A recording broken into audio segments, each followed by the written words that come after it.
Assalamualaikum warahmatullahi wabarakatuh. Saya Wahyu Erni Wijayanti dengan NPM 2021 1450 0993 dari kelas R3M. Di sini saya ingin mempresentasikan hasil PowerPoint saya yang berjudul Manusia sebagai Makhluk Sosial dan Individu untuk memenuhi tugas mata kuliah Ilmu Sosial dan Budaya Dasar. Baik, kita mulai materinya, yaitu hakikat manusia sebagai makhluk individu dan sosial.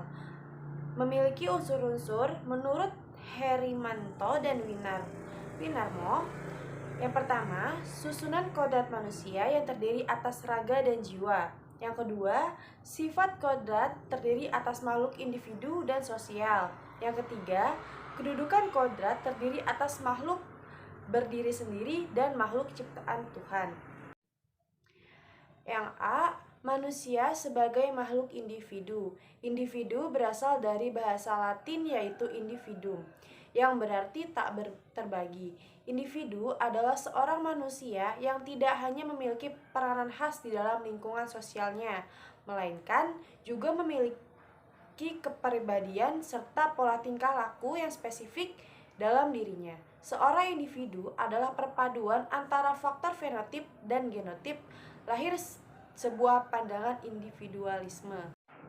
Kemudian yang B, manusia sebagai makhluk sosial. Menurut pendapat Aristoteles menyatakan bahwa manusia adalah zoon politikon, atau manusia adalah makhluk sosial. Oleh karena itu, kita wajib memperhatikan orang lain, membantu dan berusaha untuk membahagiakan orang lain yang membutuhkan. Faktor dan penyebab manusia hidup bermasyarakat. Menurut Herimanto dan Winarmo, ada 3 hasrat. Yang pertama, hasrat untuk memenuhi keperluan makan dan minum. Yang kedua, hasrat untuk membela diri. Dan yang ketiga, hasrat untuk mengadakan keturunan. Alasan manusia dikatakan makhluk sosial. Yang A, manusia tunduk pada aturan norma sosial yang berlaku. Yang B, perilaku manusia mengharapkan suatu penilaian dari orang lain. Yang C, manusia memiliki kebutuhan untuk berinteraksi dengan orang lain. Dan yang D, potensi manusia akan berkembang bila ia hidup di tengah-tengah manusia. Manusia memiliki 2 keinginan pokok. Yang pertama, keinginan untuk menjadi satu dengan manusia di sekelilingnya. Yang kedua, keinginan untuk menjadi satu dengan lingkungan di sekelilingnya. Paham yang mengembangkan pentingnya aspek sosial kehidupan manusia adalah sosialisme. Inti dari paham sosialisme adalah suatu usaha untuk mengatur masyarakat secara kolektif. Pentingnya sosialisasi bagi manusia sebagai makhluk individu.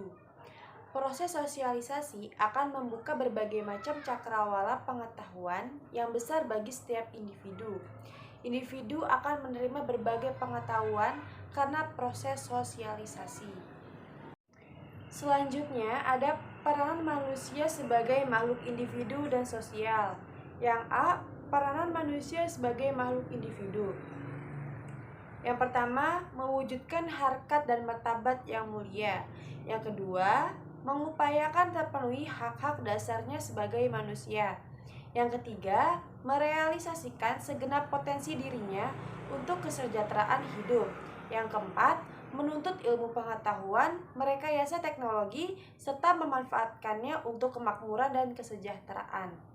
Selanjutnya, ada peranan manusia sebagai makhluk sosial. Yang pertama, melakukan interaksi dan menciptakan kehidupan berkelompok.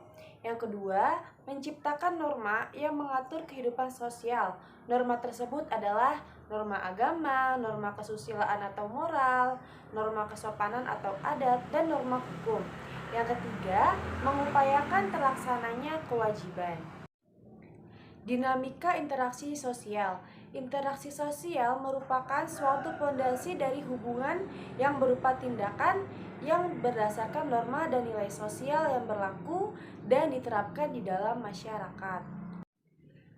Bentuk interaksi sosial ada dua. Yang pertama, asosiatif, yaitu proses interaksi yang mengarah kepada persatuan, meliputi akomodasi, kerjasama, asimilasi, dan akulturasi. Yang kedua, yaitu disosiatif, yaitu proses interaksi yang mengarah kepada perpecahan, meliputi persaingan, pertikaian atau pertentangan, dan kontroversi. Selanjutnya yaitu ciri-ciri interaksi sosial dan syarat terjadinya interaksi sosial.